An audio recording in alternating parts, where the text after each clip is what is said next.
کا ذکر ہو رہا تھا کہ سامنے سے سلطان شمس الدین التمش، جس کی عمر اس وقت 12 سال کی تھی، ہاتھ میں ایک پیالہ لیے جا رہا تھا۔ جیسے ہی ہمارے پیر و مرشد حضرت خواجہ غئی نواز اللہ تعالیٰ عنہ کی نظر اس پر پڑی، ارشاد فرمایا جب تک یہ لڑکا دہلی کا بادشاہ نہ ہوگا خدا اسے بسم اللہ الرحمن الرحیم۔ ناظرین کرام السلام علیکم ورحمۃ اللہ تعالیٰ وبرکاتہ۔ ہند کے راجہ ہمارے پیارے خواجہ سرکار غئی نواز اللہ تعالیٰ عنہ اپنے پیر و مرشد حضرت خواجہ عثمان ہارونی اللہ تعالیٰ عنہ سے رخصت ہوئے تو مشاہدہ عالم اور مطالعہ جہاں اور اہل اللہ کی زیارت کی غرض سے سفر کا آغاز کیا۔ بہت سے ملکوں اور شہروں میں تشریف لے گئے اور وہاں کے مردان حق اور اولیاء کرام سے ملاقات ہوئی اور فیض حاصل کیا۔ دوران سفر جہاں بھی جاتے پیر و مرشد کی ہدایت کے مطابق خود کو عام لوگوں سے علیحدہ رکھتے۔ سفر جاری رکھا، دوسری مرتبہ مکہ معظمہ حاضر ہوئے۔ ہمارے پیارے خواجہ غئی نواز اللہ تعالیٰ عنہ دوسری مرتبہ 583 ہجری میں مکہ معظمہ حاضر ہوئے اور کعبہ شریف کی زیارت سے مشرف ہوئے۔ دن و رات کعبہ کا طواف اور عبادت و ریاضت میں مشغول رہتے۔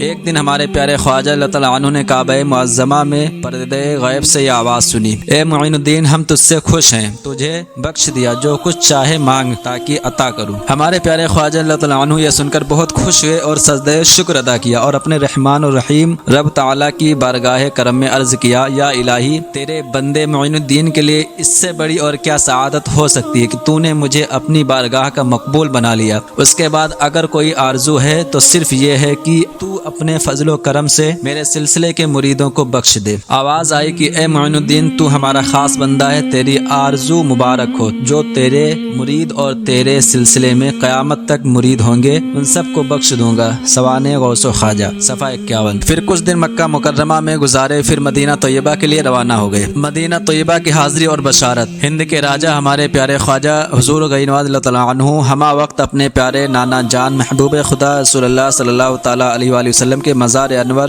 قبر نور پر حاضر رہتے۔ ایک دن مزار انور پر حاضر تھے کہ آپ پر غنودگی طاری ہو گئی۔ خواب میں آقائے کائنات نبی دو عالم صلی اللہ تعالیٰ علیہ وآلہ وسلم کی زیارت نصیب ہوئی۔ مشفق و مہربان نبی صلی اللہ تعالیٰ علیہ وآلہ وسلم نے ہمارے پیارے خواجہ رضی اللہ تعالیٰ عنہ کو بشارت عطا کی، اے معین الدین تم میرے دین کے معین ہو، میں نے تم کو ہندوستان کی ولایت عطا کی۔ ہندوستان میں کفر و شرک کی ظلمت پھیلی ہوئی ہے، تم اجمیر جاؤ، تمہارے وجود کی برکت سے کفر و شرک اور باطل کا اندھیرا دور ہوگا اور اسلام کی صبح کا اجالا پھیل جائے گا۔ سیر الاقطاب۔ اس شاندار اور پربہار بشارت سے ہمارے پیارے خواجہ سرکار غئی نواز اللہ تعالیٰ عنہ بہت خوش اور مسرور ہوئے، مگر حیران تھے کہ اجمیر کہاں ہے، اجمیر کا راستہ کیا ہے۔ اسی سوچ و فکر میں تھے کہ دوبارہ آنکھ لگ گئی اور ہادی و رہبر آقا رسول اللہ صلی اللہ تعالیٰ علیہ وسلم آپ کے خواب میں تشریف لا کر تھوڑی ہی دیر میں مدینہ طیبہ سے ہندوستان کے تمام راستے اور اجمیر کا تمام شہر اور قلعہ اور پہاڑیاں آپ کو دکھلا دیا۔ پھر ایک جنتی انار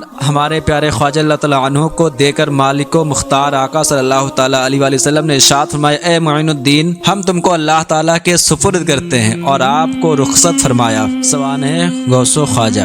مدینہ طیبہ سے اجمیر شریف کا سفر۔ اپنے پیارے آقا محبوب پروردگار رسول مختار صلی اللہ تعالیٰ علیہ وآلہ وسلم کے فرمان کے سبب عطائے رسول ہمارے پیارے خواجہ غئی نواز اللہ تعالیٰ عنہ خواب سے بیدار ہو کر 40 اولیاء کے ساتھ ہندوستان کے لیے روانہ ہو گئے۔ اے ایمان والو، ہمارے پیارے نبی مالک و مختار رسول اللہ صلی اللہ تعالیٰ علیہ وآلہ وسلم اللہ تعالیٰ کی دین و عطا سے اپنی بارگاہ سے سائل و بھکاری کی ہر مراد اور ہر آرزو پوری فرما دیتے ہیں۔ عطائے رسول ہمارے پیارے خواجہ غئی نواز اللہ تعالیٰ عنہ نے کہا نہیں بلکہ صرف سوچا تھا کہ اجمیر کہاں ہے، اجمیر کا راستہ کیا ہے، تو آقائے کائنات صلی اللہ تعالیٰ علیہ وآلہ وسلم نے ہمارے پیارے خواجہ رضی اللہ تعالیٰ عنہ کی سوچ و فکر اور مراد کو دیکھ لیا اور اسی وقت مدینہ طیبہ سے ہندوستان کے سارے راستے اور اجمیر کا شہر اور اس کا قلعہ اور تمام پہاڑیاں دکھلا دیا۔ کیا یہ خوب فرمایا میرے آقائے نعمت پیارے رضا اچھے رضا امام احمد رضا فاضل بریلوی رضی اللہ تعالیٰ عنہ نے، واللہ وہ سن لیں گے فریاد کو پہنچیں گے، واللہ وہ سن لیں گے فریاد کو پہنچیں گے، اتنا بھی تو ہو کوئی جو آہ کرے دل سے۔ پہلا واقعہ، قطب الاقطاب حضرت قطب الدین بختیار کاکی رضی اللہ تعالیٰ عنہ بیان فرماتے ہیں کہ ایک مرتبہ حضرت شیخ احد الدین و حضرت شیخ صحاب الدین سہروردی اور میرے پیر و مرشد حضرت خواجہ معین الدین چشتی رضی اللہ تعالیٰ عنہم شہر خراسان کی ایک مجلس خیر میں بیٹھے ہوئے تھے۔ انبیاء کرام علیہ السلام کا ذکر ہو رہا تھا کہ سامنے سے سلطان شمس الدین التمش، جس کی عمر اس وقت 12 سال کی تھی، ہاتھ میں ایک پیالہ لیے جا رہا تھا۔ جیسے ہی ہمارے پیر و مرشد حضرت خواجہ غئی نواز اللہ تعالیٰ عنہ کی نظر اس پر پڑی، ارشاد فرمایا جب تک یہ لڑکا دہلی کا بادشاہ نہ ہوگا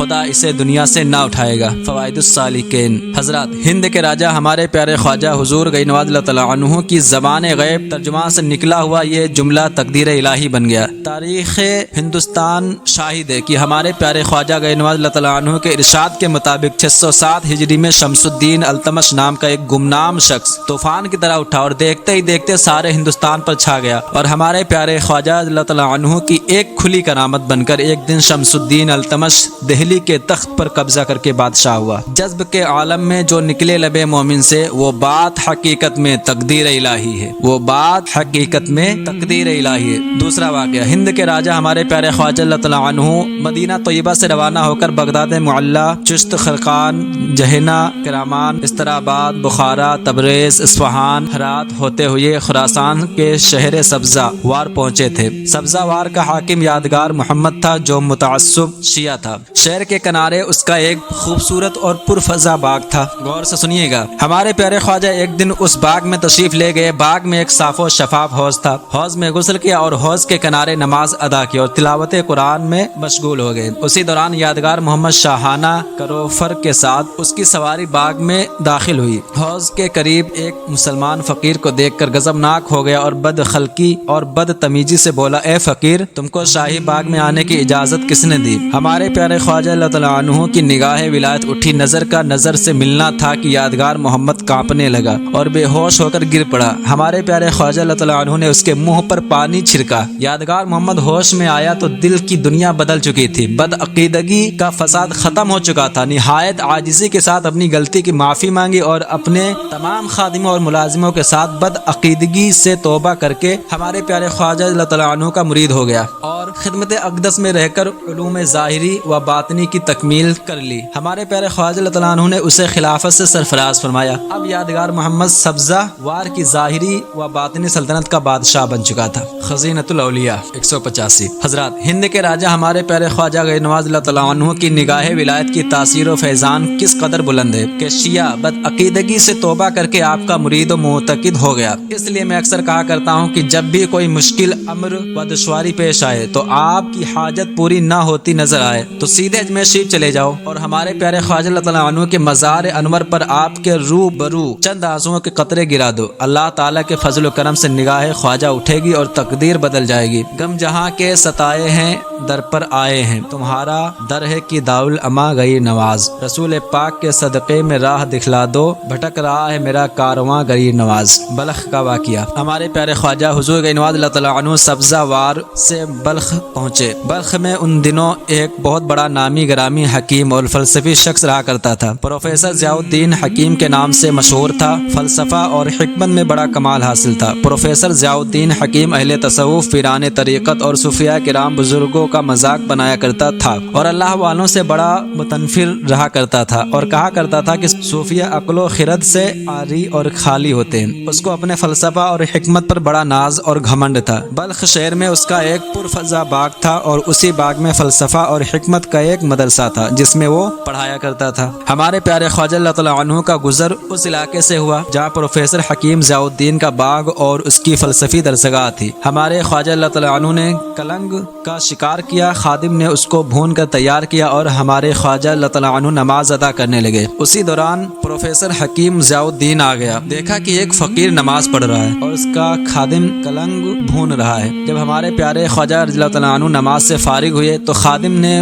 بھونا ہوا پرندہ پیش خدمت کیا۔ پروفیسر ضیاء الدین بھی پاس ہی بیٹھ گیا۔ ہمارے پیارے خواجہ اللہ تعالیٰ عنہ نے بسم اللہ الرحمن الرحیم پڑھ کر پرندہ کی ایک ران حکیم ضیاء الدین کو عطا فرما دی اور دوسری ران خود تناول فرمانے لگے۔ پروفیسر ضیاء الدین گوشت کھاتے ہی بے ہوش ہو گیا۔ جب پروفیسر صاحب کو ہوش آیا تو دل کی دنیا بدل چکی تھی۔ فلسفہ و حکمت اور پروفیسری کا گھمنڈ گروز سب مٹ چکا تھا اور اولیاء صوفیاء سے بغض و عناد محو ہو چکے تھے۔ دل کی پاکی و صفائی کے ساتھ ہمارے پیارے خواجہ اللہ تعالیٰ عنہ کا معتقد بن چکا تھا۔ ہمارے پیارے خواجہ اللہ تعالیٰ عنہ کا مرید ہوا۔ گھر پہنچ کر حکمت و فلسفہ اور پروفیسری کی تمام کتابیں دریا میں ڈال دی۔ علماء اور صوفیاء کی صحبت نے مرد کامل بنا دیا اور شب و روز ذکر و فکر کو اپنا معمول بنا لیا۔ یہ ساری تبدیلیاں ایک سچے صوفی، ایک ولی کامل، ہمارے پیارے خواجہ عطا رسول غی نواز اللہ تعالیٰ عنہ کی نگاہ ولایت کا جیتا جاگتا ثبوت ہے۔ حضرات، پروفیسر حکیم ضیاء الدین اور اس کے تمام شاگردوں کے دماغوں پر ہمہ وقت پروفیسری اور حکمت و فلسفہ کا بھوت سوار رہتا تھا، اور صوفیاء کرام اور اولیاء کرام اور علماء کرام کے وعظ و نصیحت اور ان کی روحانی طاقت کا مذاق بنانا اور ان بزرگوں کی حقیقت و حیثیت کا انکار کرنا، یہ سب شیطانی فطور والوں کی عادت تھی۔ مگر ہمارے پیارے خواجہ غی نواز اللہ تعالیٰ عنہ کی ایک نگاہ ولایت نے ان پروفیسروں اور فلسفیوں کے سروں سے پروفیسری اور حکمت و فلسفہ کے تمام بھوتوں اور شیطانوں کو اتار کر رکھ دیا،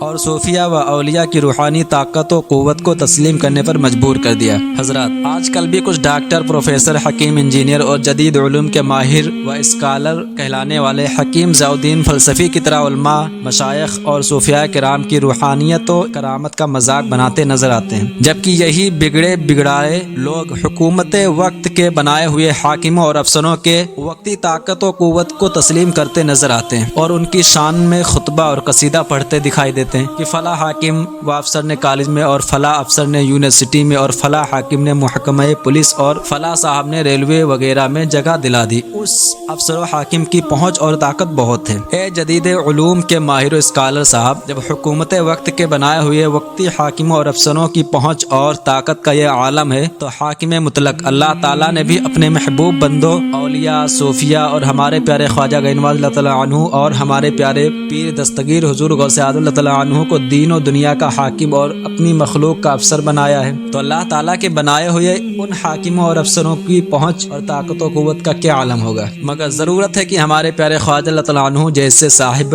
روحانیت بزرگ کی، اس لیے کہ میرا پرخلوص التماس ہے کہ ہر پروفیسر، ڈاکٹر، انجینئر، اسکالر کے لیے کہ اجمیر شریف میں ہند کے راجہ ہمارے پیارے خواجہ اللہ تعالیٰ عنہ کے مزار انور پر حاضری دیں اور اپنی کھلی آنکھوں سے دیکھیں کہ ایک صوفی اللہ کے ولی کی پہنچ کہاں تک ہے، کہ پہلے بھی ہمارے پیارے خواجہ اللہ تعالیٰ عنہ نے فلسفیت کا بھوت اتارا تھا، اور آج بھی ہمارے پیارے خواجہ اللہ تعالیٰ عنہ کے مزار انور پر ہر دن ہر قسم کے بھوت و جن اتارے جاتے ہیں، اور قیامت تک یہ سلسلہ جاری رہے گا انشاءاللہ تعالی۔ خوب فرمایا حضرت شاہ نیاز بریلوی رحمۃ اللہ تعالیٰ علیہ نے، مرشد و رہنمائے اہل صفا، ہادی انس و جاں معین الدین، عاشقا را دلیل راہ یقین، صد راہ گما معین الدین، اور شہزادے حضور حسن العلماء حضرت سید محمد اشرف قادری برکاتی مدد ذل العالی کیا ہی خوب فرماتے ہیں، بحر ظلمات میں تم ایک جزیرہ خواجہ، بیچ مجدھار میں تم میرا کنارہ خواجہ، بیچ مجدھار میں تم میرا کنارہ خواجہ۔ ہند کے راجہ ہمارے پیارے خواجہ حضور غی نواز اللہ تعالیٰ عنہ بلخ سے روانہ ہو کر سمرقند اور دوسرے صوبوں اور شہروں سے ہوتے ہوئے لاہور پہنچے، اور کئی مہینوں تک حضرت شیخ علی حجویری داتا گنج بخش رضی اللہ تعالیٰ عنہ کے مزار انور و اقدس پر حاضری دی، اور ہمارے پیارے خواجہ اللہ تعالیٰ عنہ نے حضرت داتا گنج بخش رضی اللہ تعالیٰ عنہ کے مزار انور کے پاس ایک حجرہ میں 40 دن تک چلہ کیا، اور وہ حجرہ آج بھی موجود ہے اور زیارت گاہ خلائق ہے۔ اور ہمارے خواجہ اللہ تعالیٰ عنہ رخصت ہوتے وقت حضرت داتا گنج بخش رضی اللہ تعالیٰ عنہ کی روحانی برکات و کمالات سے متاثر ہو کر آپ کی شان اقدس میں یہ شعر کہا جو عالم گیر شہرت کا حامل ہے، اور آج تک حضرت داتا گنج بخش رضی اللہ تعالیٰ عنہ کے مزار انور پر کی لوح پیشانی پر لکھا ہوا ہے۔ وہ اشعار یہ ہے: گنج بخش فیض عالم مظہر نور خدا، گنج بخش فیض عالم مظہر نور خدا، ناقصہ را پیر کامل، کاملہ را رہنما۔ مزاروں پر حاضری دینا ہمارے خواجہ کی سنت ہے۔ اے ایمان والو، آج کچھ بدعقیدہ اور منافق لوگ مزارات اولیاء پر حاضری دینے اور اللہ تعالیٰ کے ولیوں کی قبر سے فیض و برکت حاصل کرنے کو شرک و بدعت کہتے نظر آتے ہیں۔ وہ لوگ اپنے ہوش کو سنبھالیں اور بدعقیدگی اور منافقت سے توبہ کریں۔ اگر اولیاء کرام کے مزاروں اور قبروں پر حاضری اور ان کے فیض و کرم کا حصول کفر و شرک اور بدعت و گمراہی ہوتا تو ہادی ہندوستان ہمارے پیارے خواجہ غی نواز اللہ تعالیٰ عنہ حضرت داتا گنج بخش اللہ تعالیٰ عنہ کے مزار انور اور قبر اقدس پر حاضر ہو کر فیض و برکت حاصل نہیں کرتے۔ ہادی ہندوستان عطائے رسول ہمارے پیارے خواجہ حضور غی نواز اللہ تعالیٰ عنہ کے اس عمل سے صاف طور پر ظاہر اور ثابت ہو گیا کہ اللہ تعالیٰ کے محبوب بندوں اور اولیاء کرام کے مزاروں اور قبروں پر حصول برکت اور رحمت کے لیے حاضری دینا اللہ تعالیٰ کے نیک بندوں اور ہمارے پیارے خواجہ اللہ تعالیٰ عنہ کی عادت و سنت ہے۔ حضور اعلیٰ حضرت فرماتے ہیں: تیرے غلام کا نقش قدم ہے راہ خدا، وہ کیا بھٹک سکے جو یہ سراغ لے کے چلے، لحد میں عشق رخے شہ کا داغ لے کے چلے، اندھیری رات سنی تھی چراغ لے کے چلے۔ اللہ اعلم۔